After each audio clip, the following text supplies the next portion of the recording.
Good to see you all after such a fun celebration last night. Kudos to those who won the raffle baskets, including myself. Uh, but it was a really nice chance to get together as a community, and it was nice to see many of your faces in the room. I'm super excited to welcome you all to our final Leaders in Public Health for 2024. It feels crazy that we're here in December and that this is our last visiting leader of the year. But I could not have anyone better to close out 2024 with than Dr. Abdul Shaikh. So for those who have not read the announcement in detail, Dr. Shaikh is the global leader for population health for Amazon Web Services, responsible for the go-to-market strategy for translating cloud computing technologies such as machine learning and Gen AI into meaningful clinical and public health applications. He's also an incredibly accomplished public health practitioner and professional himself. He spent more than 20 years working with healthcare providers, payers, researchers, including as a program officer for NIH and the Office of the National Coordinator of Health IT over the course of his career. So really has influenced public health from inside government, from consulting, from research, and then as well from this AWS position. He sits on NAM's Digital Health Action Committee, HIMSS Social Determinants of Health Committee, and the AWS Health Equity Initiative Review Committee as well. He trained in public health and health services research at University of Toronto, and you'll hear little bits of his Canadian accent as we talk, as well as at University of Michigan. So he and Bramar have just had a moment around the blue and gold, and then completed his postdoc at NIH as a cancer prevention fellow. So please join me in welcoming Dr. Shaikh here to Yale School of Public Health. So I'll say Abdul and I met about a year ago at a conference in New York City, and we're kind of sitting next to each other and walked back to the hotel and had this fascinating conversation about your journey from a very traditional public health background into your current role. So I wondered if you'd mind just starting by sharing a little bit about that journey with our audience, how you went from a cancer researcher to specializing to being head of an entire horizontal at AWS. I think I'm the poster child for you never know where you're going to end up, because I certainly never could have predicted my path. But I want to first thank you, Megan, and everyone here for inviting me to come and share my experience. And hopefully I want to learn from you as well. So we'll have some time at the end for Q&A. I also want to just take a moment to just say how awkward it is when you hear your bio being spoken about by someone else. You kind of sit there. That's how I felt. But I do want to put a plug in for Michigan. You know, we had a great weekend. If any of you track college football, so apologies to any Ohio State fans out there. So your question is an interesting one, right? Because when I think about my background, I did start in traditional public health. So trained in Toronto, did my undergrad and my master's at the University of Toronto. And then my first job out of grad school was working in the health department as a health educator. And I did that for 6 months. And, you know, the experience was an eye-opener because it really helped me realize just how challenging frontline public health is. And at that time, this was the late 90s. And so we were also really just, you know, immersed in this idea of the information superhighway, right? And technology and .coms. And so for me, that was a very formative time because I've always been a geek. I love video games. I love tech. And so I was fortunate because in Canada, I got involved in the Canadian government's first online portal for providing health information. And that was exciting because it really opened my eyes to the challenges of providing information that's very detailed and can be very complex on the healthcare side to the broader public. And I think for all of us in healthcare, it opened our eyes to the challenges of the disintermediation of health information and healthcare expertise. And so from Canada, my wife got a job in DC. And so I came along with her thinking, what am I going to do? I was fortunate to land a spot working at Westat. And that allowed me to immerse myself in the US health system. And one of the really cool first projects I got to work on was an evaluation of the CDC website. And that was interesting, right? Because it still is a website that's very siloed. There's a lot of different areas of expertise. I think it reflects public health and the diversity of disciplines we have. But what we were seeing at that time was that there were these real ebbs and flows in how there were visitors to the website and the types of information they were typing in as search terms like during flu season, right? Or looking at, travel season, the types of hoaxes that were being, entered in for information about, like there was a flesh-eating banana virus hoax back then, anthrax as well, right? So, Not a hoax, right, exactly. unfortunately. Yeah. So for me, it really brought together my appreciation for technology with healthcare and public health in particular. And then I ended up at Michigan, right? And I went to Working with Michigan, Ken and Vic. Ken and Yeah. Vic. So if you know Vic Strecker, right? Like just a real visionary in public health. And I Mhm. went there because he really, inspired me by how he had this startup called Health Media that was developing computer-tailored behavior change programs. It was acquired by Johnson and Johnson, and they wanted to add it to their nicotine replacement therapy program and some of the other therapeutics that they offer to increase adherence. And it opened my eyes to how, wow, we can translate our science in public health into practice and scale that through industry, Yeah. right? Through meaningful partnerships. So Vic, real visionary. I was so lucky to be able to go there and train with him. And then Ken Resnick, right? Friend and mentor. I think from Ken's standpoint, he really helped open my eyes to how we need to be working with faith-based organizations, with community organizations, and really looking at how to drive more equitable interventions, right? So we got to work with Kaiser Permanente and Henry Ford Health System, and at the time Group Health, developing these interventions that were trying to tap into deep drivers and motivators of behavior change.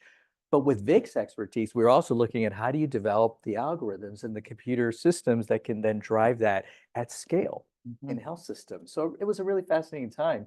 Um, from there, NIH, right? What was really cool is I got to then be a project officer for my former mentors. So they really had to come to me for those funding You're like, let opportunities. me check what is yeah. Right. What's your impact score, Dr. Exactly. Strecker? Yeah. Oh, yeah. Yeah, that was fun.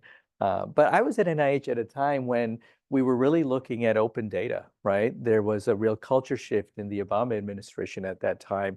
And I was lucky to be able to go on detail for a year at the Office of the National Coordinator for Mhm. Health IT. Now the acronym is ASTP, but they were really driving this move towards the use of electronic health records in clinical care and all the outcomes around that. And so one of the efforts I helped lead was running the first innovation Mhm. competitions, prize competitions with all this data that we have. And so what was really cool is if you know Matt Kruder, he's at WashU in St. Louis, another protege of Extrekkers. His team was one of the winners of an innovation competition that I led.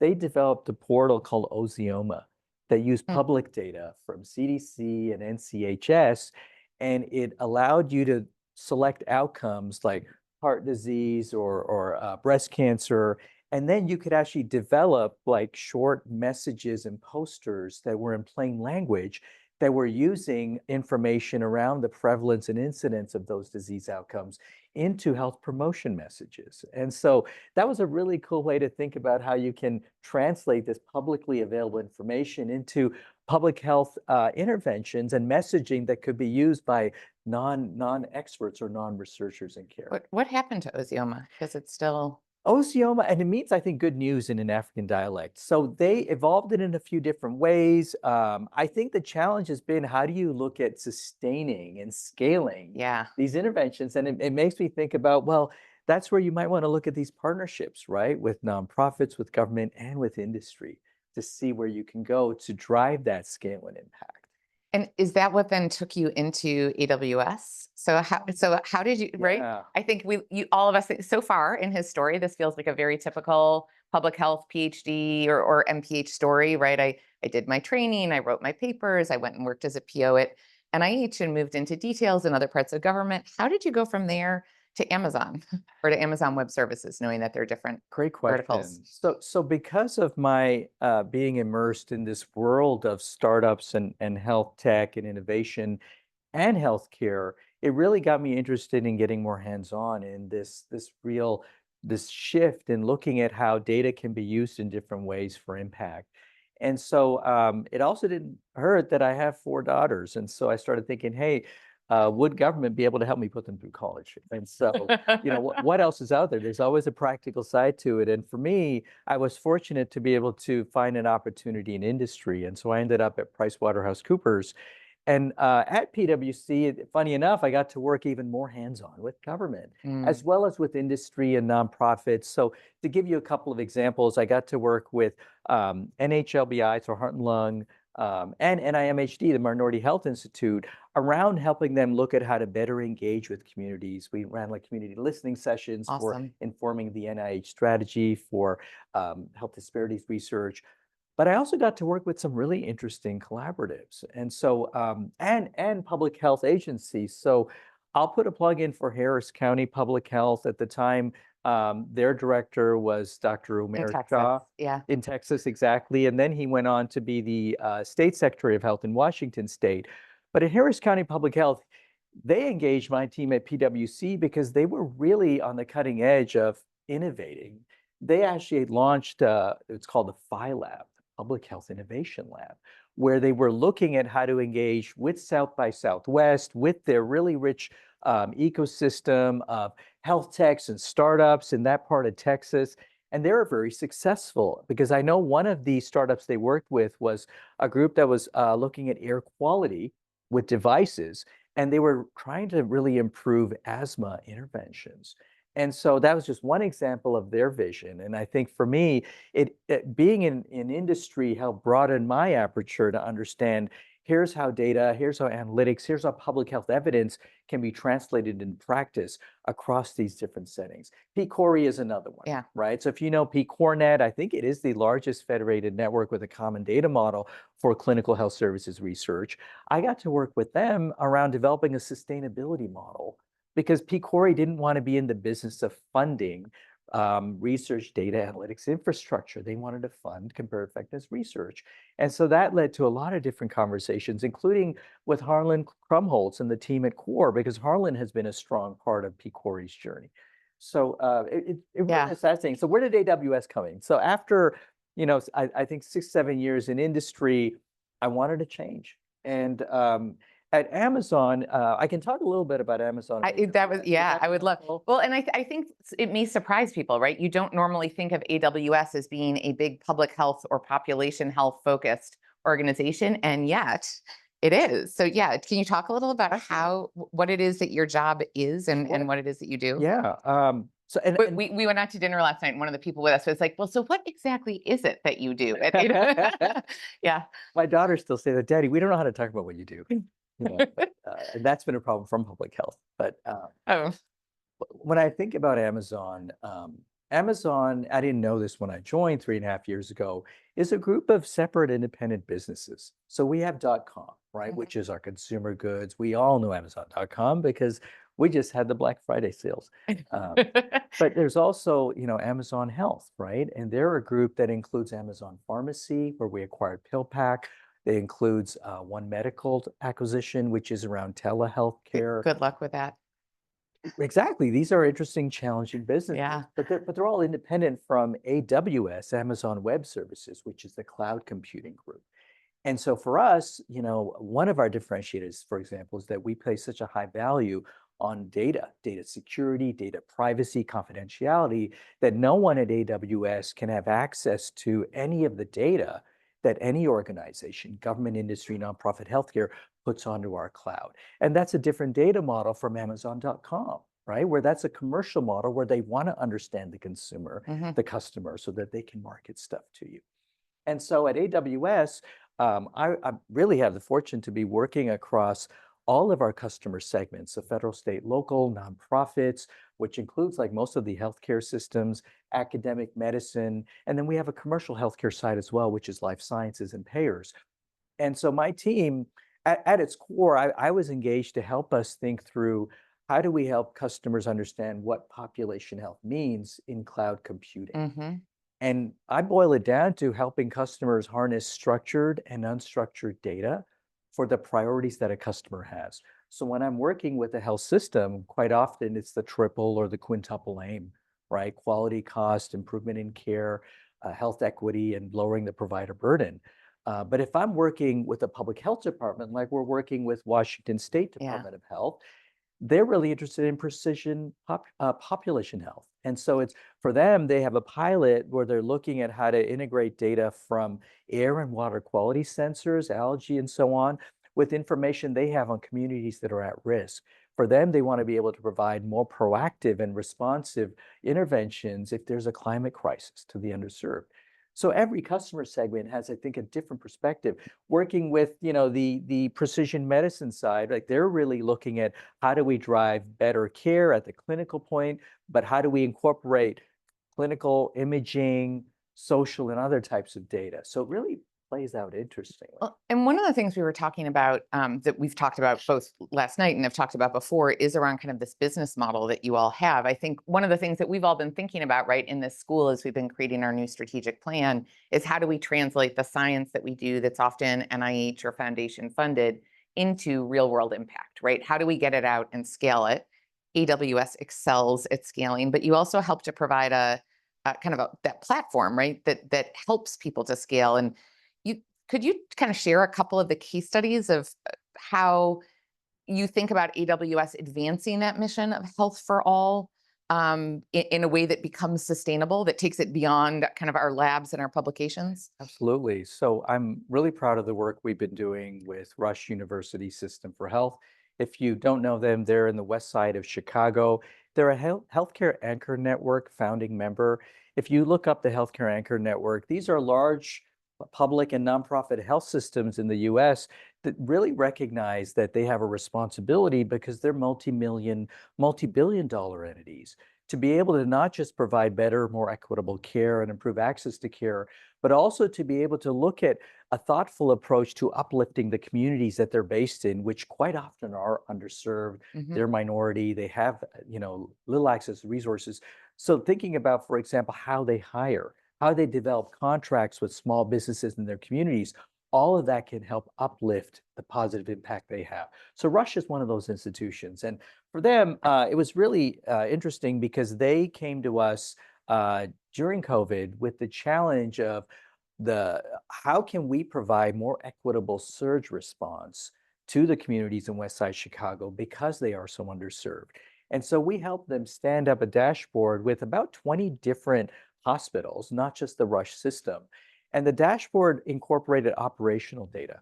So where they had beds available, where they had provider availability, and it also included a reporting piece where they were able to link up with the health department in Chicago.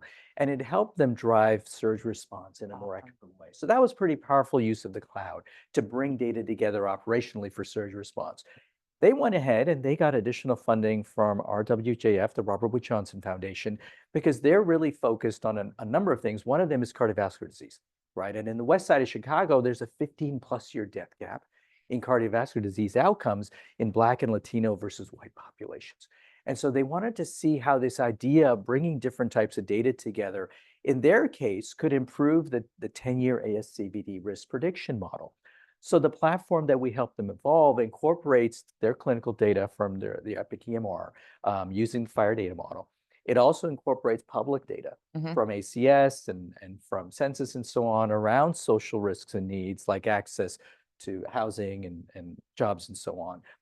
And it allowed them to be able to look at developing machine learning pipelines that could improve that risk prediction. What they want to do, they didn't want to just stop there and make it an academic exercise, Yeah. which I really love, right? So they've been conducting focus groups with their providers, with their CHWs, the community health workers, to be able to see how could they actually provide useful decision support to a provider before they see a patient if they see a patient is at higher risk of those social needs in addition to the clinical risk factors. And so I'm hoping they'll publish on that within the next couple of quarters. But I think what's exciting is that platform allows them to scale, not just across their health system, but right now they're looking at an opportunity at ARPA-H. So Yeah. ARPA-H is funding an initiative called Heroes. If you look it up, it's a value-based care um, effort where you focus on one of 4 outcomes. They're looking at cardiovascular disease, but they have a collaborative with, I think, over 20 different institutions in Chicago Some of them are on Cerner, some of them are on other vendor platforms. They need a way to bring that data together. Northwestern is a part of it. So if you know Able Co, they're also building on Capricorn, which is their pCorenet platform. And so the cloud allows you to be able to bring that data together from different partners, really bound the privacy and security of that data, and then be able to drive the analytics that you need. And I think it probably starts with thinking about the quality of your data, right? So let's talk about that quality of data actually, and both quality but also equity, the representativeness. How are you you are at the what is arguably the world's most comprehensive and broadly adopted cloud computing provider, also the most easily available. And as folks who have worked with AWS in their own innovations have pointed out to me, one of the few places that works to try to bring down costs, because the more that they're used, right, the better it is for them. So they'll work with us to try to make sure that we can use their services for This is crazy. cheaper. So since Yeah. 2006, I think we've had 134 price reductions. And the What reason, business does that? well, Yeah. Jeff Bezos has this idea of a flywheel for value where, by us providing value to customers, it improves our growth, which it improves our profit. We use that to drive our cost structures down. But what Jeff really has been a help, our whole business model drive is pass those cost savings on to customers. So by lowering your prices, you're going to come back and you're going to see more value. So it's really like I liken it to the learning health system flywheel, Mm. right? Like we want to have this productive cycle of data that comes out of every touch point we have, clinical, community, and public health, looking at the quality of that data to help inform improvement in process and outcomes in the quintuple aim.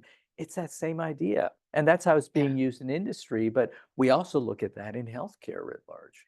And I love the flywheel concept. We've talked about it with our strategic plan as being kind of these series of intersecting gears, right? As we get our strategic priorities going on a organizational basis, it helps us to move forward in our science. But as you have expanded, as you have become cheaper, you've also become more available to places that may not have been able to use your services previously.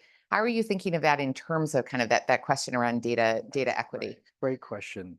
We just wrapped up a 3-year initiative, the Health Equity Initiative, and I'm really proud of this because we basically invested $60 million over 3 years into, I think it's over 300 projects that use the cloud to be able to drive improved access to care, to lower the burden to different types of healthcare enabling resources and outcomes. We kept that problem space broad by design.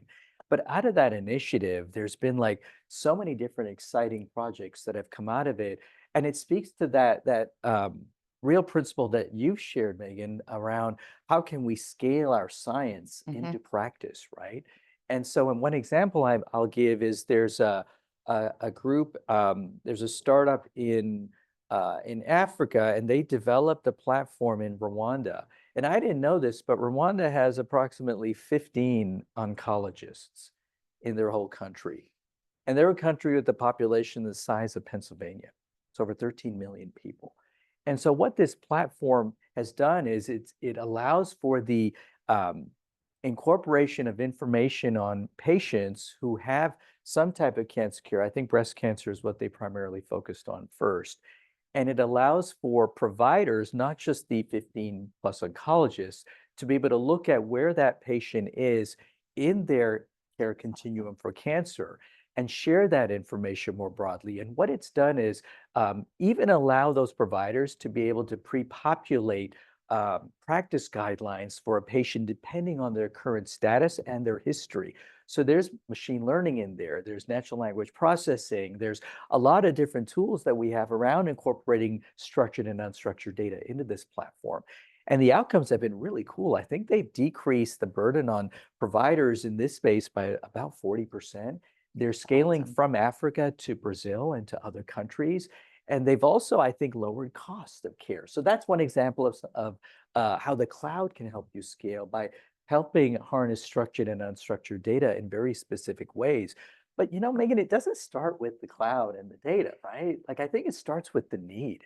And we talk about this on the commercial side of Amazon that be customer obsessed. That's Mm. one of our leadership principles. But for us, it's design thinking, right? We work backwards from the need to how you can then have the right data, right? The right data quality, the data model, understand bias and representation in that data, but then what you can do in terms of the analytics with the right partners, right? Because for this one startup's example, they're not just a startup. They're working with clinics, they're working with health systems, they're working with NGOs, they're working with Amazon Web Services. So that takes me to a question. I love hearing kind of folks that are outside of academia, but still have a foot in kind of what we do, thinking about where the future is going. So design thinking is something I actually am looking at. Luke, we were talking last night about some of his work in directly observed therapy and genotyping of TB in Uganda and elsewhere, and some really neat innovations that they've created using design thinking. It's an idea that I think is starting to permeate our school and our profession. But where do you see the future going? Like, if we want to be leapfrogging ahead 5 years, what are the things that you see out there in the real world, outside of our kind of ivory tower or ugly building, that are getting you excited, that you would want to see us working on, and maybe might even be interested to partner on? You know, I've already had some great conversations Yeah, this morning with your colleagues and we've teams got here. some awesome people here.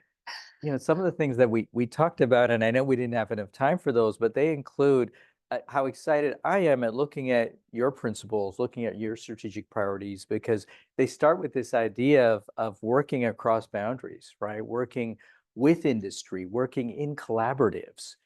I think the most progress we're seeing is how can we translate your expertise in your domains in public health into what's happening more broadly in healthcare and the whole health enterprise. Hmm. So one example of that would be what's happening around data standards and interoperability, TEFCA, right? The Trusted Exchange Framework and Common Agreement, that just rolls off the tongue. It's, you know, one of those important efforts around driving the useful and meaningful exchange of information. And what Mandy Cohen, I know she was here, what the DepSec for HHS and what the White House and others are saying, like Mickey at ASTP, are that we need to move from really interoperating clinical information to the human services side of DHHS, right? How do we make sure that data that includes, you know, social needs, that includes environmental health, that includes infectious disease, the information and expertise you have, how can that be incorporated so that we can really drive more progress, better quality of care, more equitable outcomes, lower cost? And I think that there's this huge opportunity here, right? So I think your question, for me, the answer starts with being able to engage meaningfully with these other partners, both within Yale, right? Because you have such expertise across the board. Hmm. You know, Harlan and their core is another example, I think, of your affiliate organizations, but also outside of Yale, right? And one thing that I've experienced head on, what's interesting is like Vic really opened my eyes to how public health needs to engage with industry. Yeah. But even at NIH, one of my roles was I helped drive our Small Business Innovation Research Program, SBIR, right? Which is a not unflawed mechanism, but the aim is to translate science to practice, right? So we've been trying to do that in different ways. Where I think where we are at now, and it's really Yeah. exciting, is that the cloud as a platform allows you to scale your expertise, your understanding of data, and how to harness that data to be able to drive the actual outcomes that you're publishing on, right? That you're seeing value in, but how do you scale those into practice? And part of it is figuring out how to know to communicate your expertise, but also how to be able to understand what's good enough. We were talking about this a little bit, right, Raymar, which is that when you're looking at the need to be able to address bias in data and representation in data to then drive the right analytics for the outcomes that are you know, most valid and reliable, sometimes you have to have some compromises, because knowing that you're working with a frontline public health department or a safety net FQHC system, they won't have the expertise to have the fidelity of research to practice translation that you do. And so I think it's figuring out what are those frameworks for engaging with these different partners that can take your expertise and titrate it essentially into practice. And it's something I'm excited to work more. Just so Abdul has very kindly volunteered to work with us as we think about kind of what these frameworks for health innovation are. Putting me on the spot. This is I'm on record now. Okay.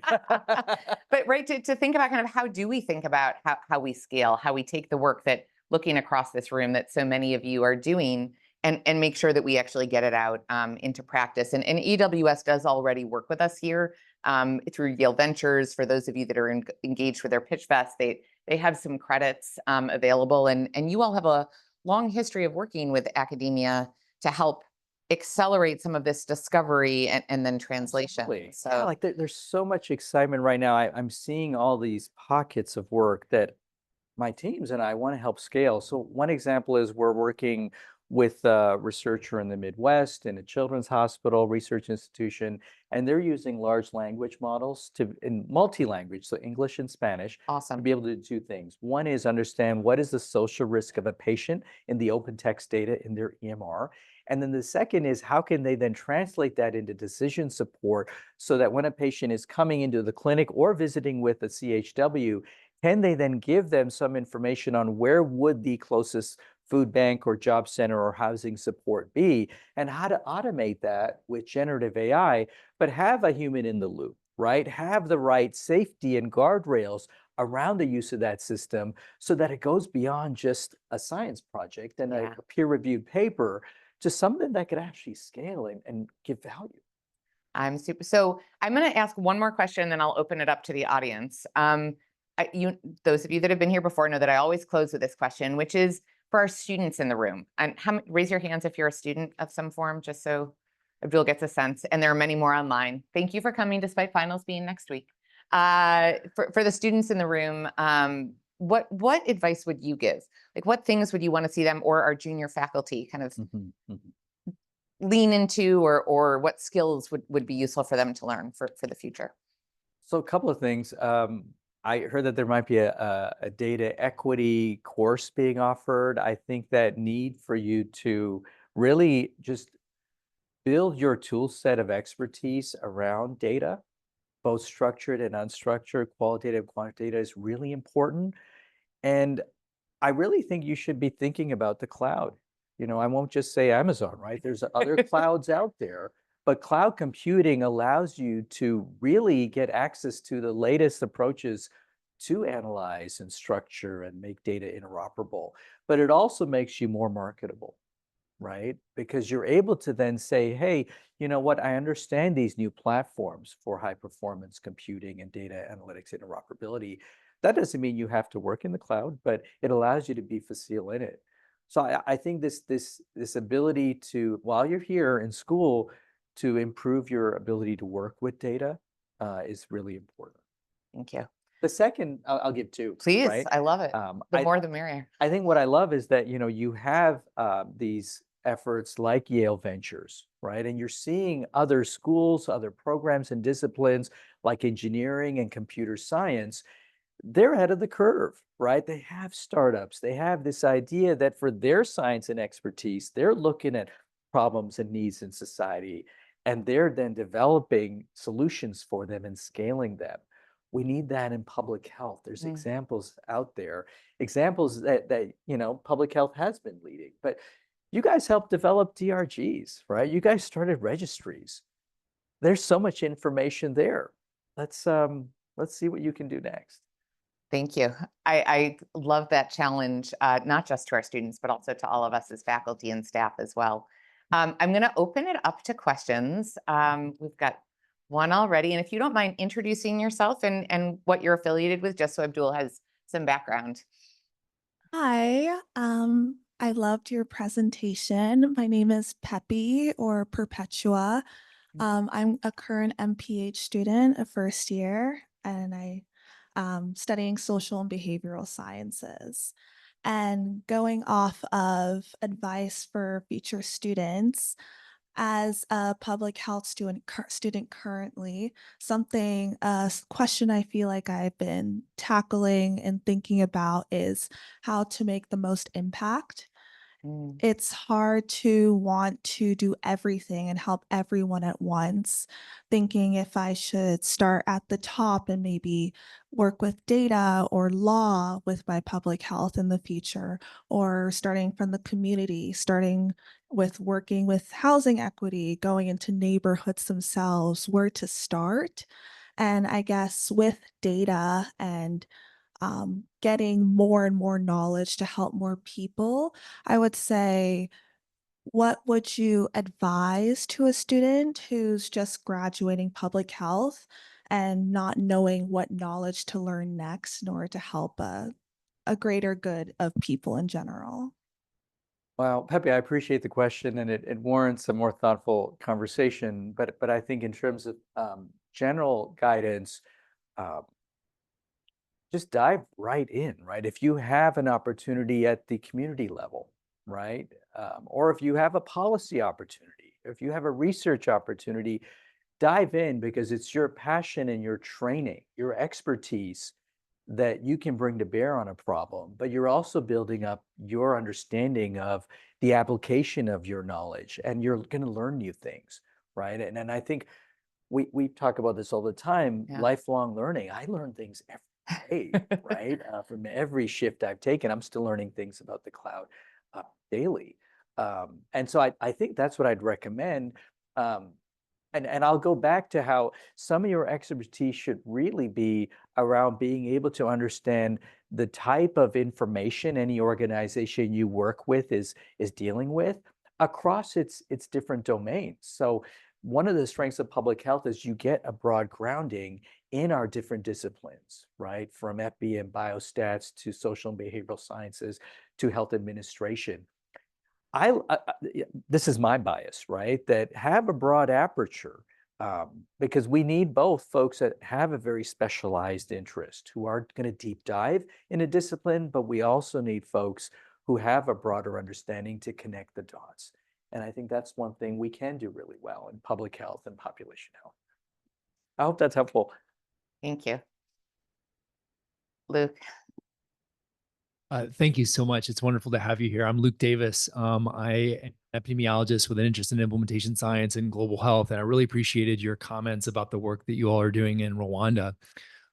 We're interested, and I'd include Jeremy Schwartz and others in the room who work in global settings and using data for action, just as you described in the US. One of the big challenges we find is I'm going to estimate that we probably spend 20% of our time, resources, and effort just collecting data. And a lot of times, even then, by the time we get the data, it's too late to kind of make decisions. And how do you think about this to the extent that you have outside the US, where often it's governments that are kind of making the decisions rather than the private sector, and how to make the investment? Oftentimes I think the investment is made, and by the time it's completed, the technology is obsolete. And I just been interested to see your thoughts on this Right. problem. Oh, great question. There's some different pieces there. It brings to mind a recent meeting I had with the Elizabeth Glaser Pediatric AIDS Foundation. And if you don't know them, they're very active in parts of East and South Africa. They came to us. We had what we call like a day one session with their leaders at our headquarters in DC. And the aim was to, number one, on our team, we assembled folks who understand AI, who understand pop health, who understand data and analytics, to really learn about their need. And I always learn so much in these meetings, but what I realize is that we are meeting with these organizations that, as you described, they either are very low resource, they have distributed expertise in terms of data, in terms of research, in terms of analytics, and they also are challenged in terms of their sustainability. So they get funded by a government entity or by an NGO for a limited period of time, but after that funding period ends, quite often, the data, the outputs, they go stagnant. And so that's where I think I'm also really excited by the platform-free nature of the cloud, because it allows you to be able to do a few things. Number one is to bring data together. Number two is to look at how to structure that data, but also capture an understanding of the provenance of that data. right, in terms of the metadata that goes around it. But by having a common framework like the cloud, it allows you to then have different conversations between partners like a research entity, right, a clinical center, a community organization. And it starts with, I think, getting them together to think through what is the value of them coming together and how can their data, their respective data, right, because they're all data stewards in different ways, how can their respective data lead to sustainable outcomes that they care about. So there's a real social side to this. It includes governance. It includes, really thinking through the shared value proposition. Technology often comes last, right? It's like, okay, so how can you enable that? Because there are so many solutions with technology around bounding data, around making it interoperable, around analyzing it. Those aren't usually the harder things, right? It is the social side. I think what helps my team and our organization is because of our scale, we are so large, we're able to be, along with partners like nonprofits, like academia, to be part of the convening entities, and then answer the technical questions so that those are not blockers, so that you get to the more important questions around data use, data privacy, data sharing, and impact. And if I can just add, one of the things that I've heard you talk about before is that use of kind of passive data, right? So that we don't have to go out and do active data collection, but that there are often passive data sources. And you've used the example of the sensors for air pollution, but that there may be opportunities with AWS that you're aware of passive data collection capacity or opportunities in a country or in a county. That's right. Depending on where, if we're working in a rural county where data collection can be just as difficult as it is sometimes outside in a low income country. Right. That one of the things that you all have available is that awareness of what is the larger data infrastructure and where might we be able to tap into things that are not being used for health purposes. That's right. Yeah. And it's like there's different, services and solutions like around IoT and IOMT and like we have all the technical frameworks and approaches and architectures, but it's as you're saying, like how can we bring it to bear in a thoughtful way? I think I shared how we're working with UIUC in Illinois, and they are part of an NSF-funded collaborative, but their collaborative is looking at rural health and technology. And they're focused on sensors and tech, but they're also looking at DPP, the Diabetes Prevention Program, and how they can improve diabetes-related outcomes in rural communities in Illinois. So there's a technology piece and a sensor piece and a research piece to that as well. And it may be, as we kind of move forwards with things, that we could have small convenings where we think with other researchers that are working with AWS about how they're overcoming some of these common challenges that we experience in different settings. That's right. Yeah. We have nonprofit conferences. We have other types of convenings where we bring together panels of experts like yourselves to share what you're doing and the challenges you're having, but also the solutions that you can then share with others. So that's another way to scale. But what I love about that is that it's a different environment from our typical academic conferences, right? Because so much of it is the so what? How can this help me meet this problem, lower costs, achieve more equitable outcomes? I love it. Exciting. Holly, we've got a Zoom question, I think. You're standing there with your phone, so I'm gonna. It relates very well. So a student from CDE asks, what Which are is some chronic disease epi. Sure. chronic disease epi? What are some of the major limitations of expanding cloud services internationally, especially in lower middle income countries? Great question. Well, there's an infrastructure side to the answer, right? Which is there cloud computing available in a geographic area? We are the largest cloud in the world. And so for us, I think that's the number one question when we work with international organizations is what is the cloud infrastructure? But there's ways to bring cloud computing through satellites, through other approaches that don't always require having a data center.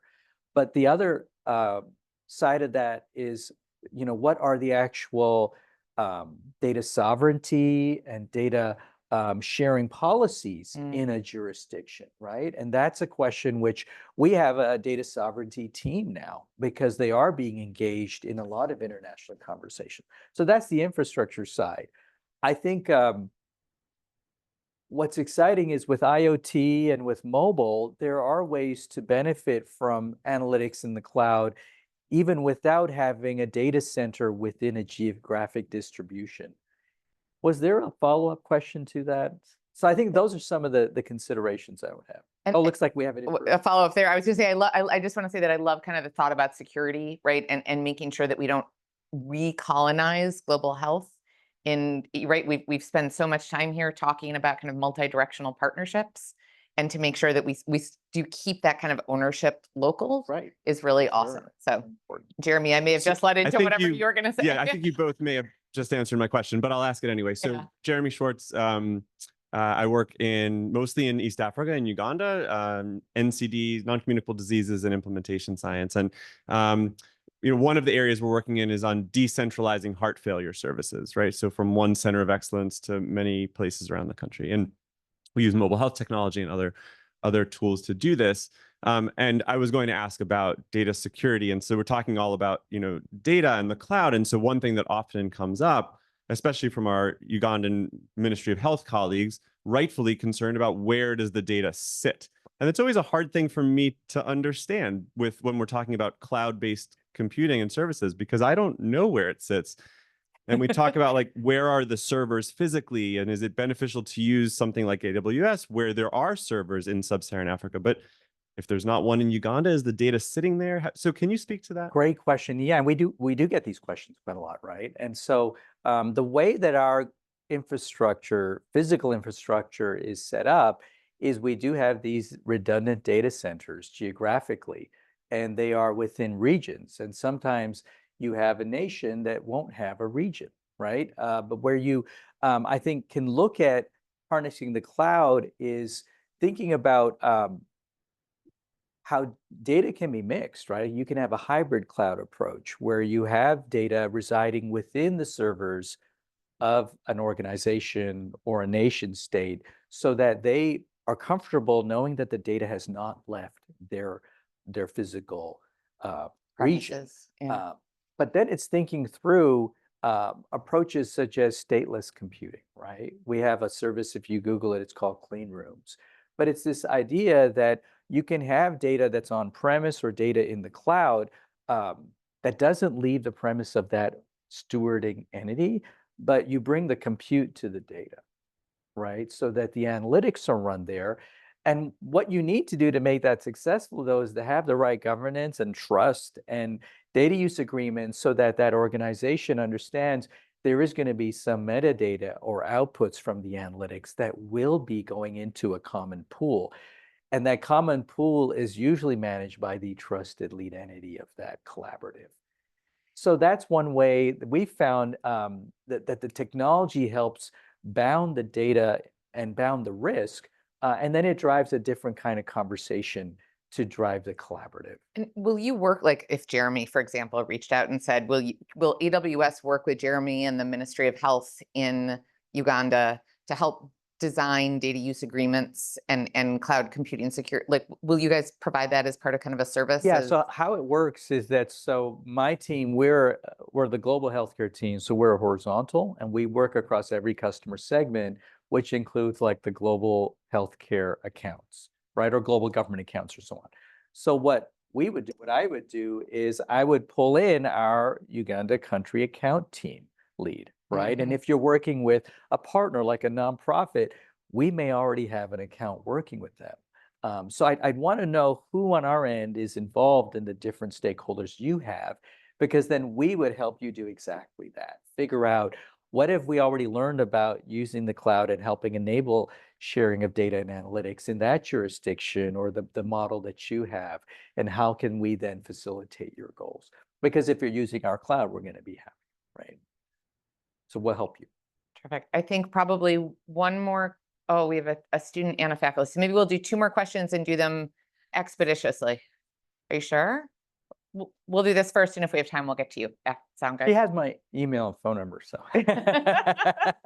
She tends to seed questions that are of interest to all of us also. So yeah, as do you. So go ahead. Oh, are you okay, Ellie? Okay. Hi, so I was wondering whether there are any current projects or just maybe your thoughts about how cloud services can be used for end-of-life care. So specifically, I think two areas I'm wondering about. One is just like having sensitive conversations with people, and where every person is so different. Every case is so context dependent, and how cloud services can help with that.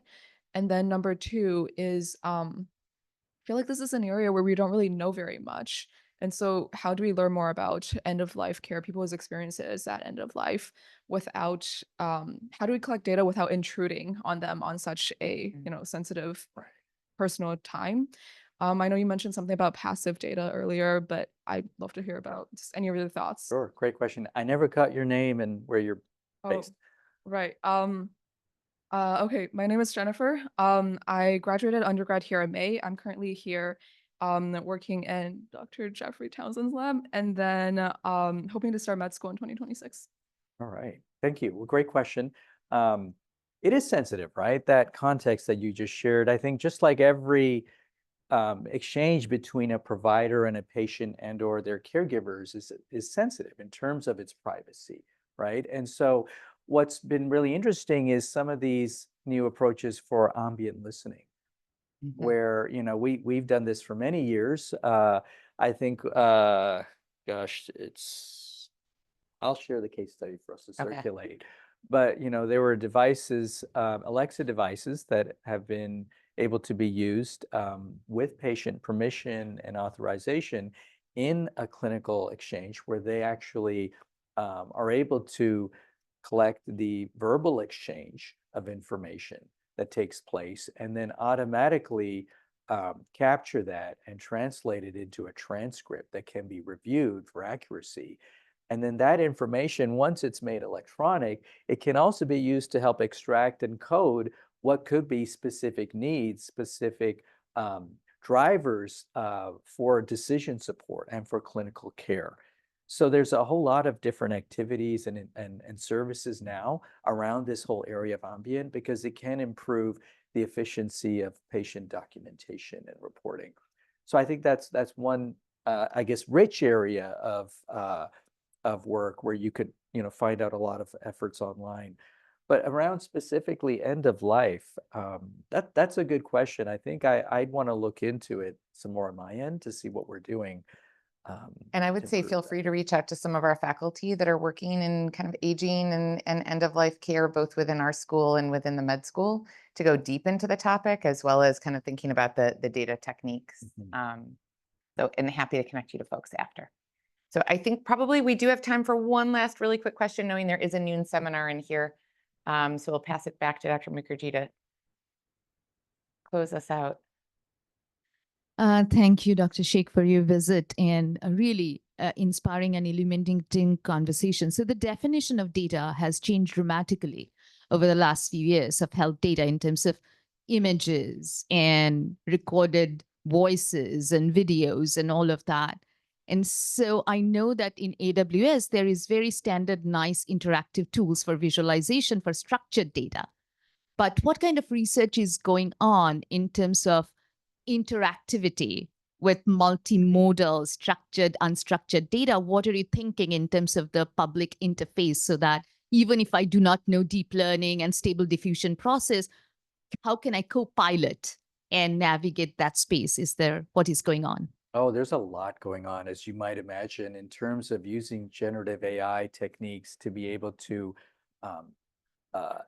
harness useful information from open text, from unstructured data. And so some of the low-hanging fruit for generative AI, you're already familiar with that in terms of documentation, in terms of some of the non-clinical facing functions to improve the workflows, lower the burden on the clinical side of care. I mentioned how generative AI is being used by that Midwest researcher for being able to look at the social needs of patients.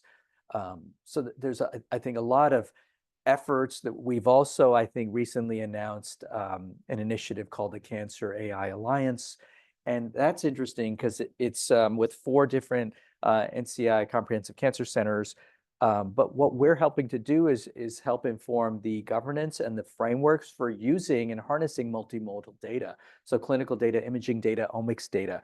And that's exciting because there's a lot of learnings out of there. And then we have multiple case studies as well that I'll I'll try to be Share, able to yeah. pick out to be able to share that, because that's an exciting area where I think we can really benefit a lot from the expertise of the teams here at Yale. And we've got a lot of great folks doing cancer work here who are, a few of you are here now, but there's some really interesting stuff going on. Well, with this, I know that we have an epi seminar coming in, so I want to close by giving a huge thank you to Dr. Shaikh.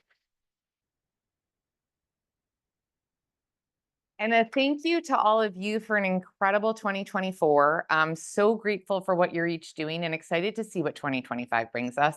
We'll say we will start 2025 off with the start of the semester with Jerome Adams, our former Surgeon General, is going to be joining us for our first Leaders in Public Health in the new year. So keep your eyes open. I believe it's January 16th. 16th. So right as the students are coming back to campus, do save the date. I am so grateful for you coming, so excited for what lies ahead and for all the opportunities for partnership and scaling and for creating new frameworks and models for how public health can be out in the public as well as within government and academia. And I'm really, really grateful for your time, your expertise, your trajectory, and your willingness to share with all of us. I would be remiss to close out a Yale visit without giving you some Yale swag. So a little something to remember us by. I should have brought some Amazon swag. Well, next time. Next time. I Well, wonder, is our account executive here for Yale? no, Alex. we'll make sure Okay. he comes next time. We'll do that. I say he because I know it's a he, so yeah. But I'm really excited about I think the vision and the trajectory that you have here at the school. So hopefully there's really more to come. I Thank you look for forward to inviting it. Thank you. Thanks to all online too.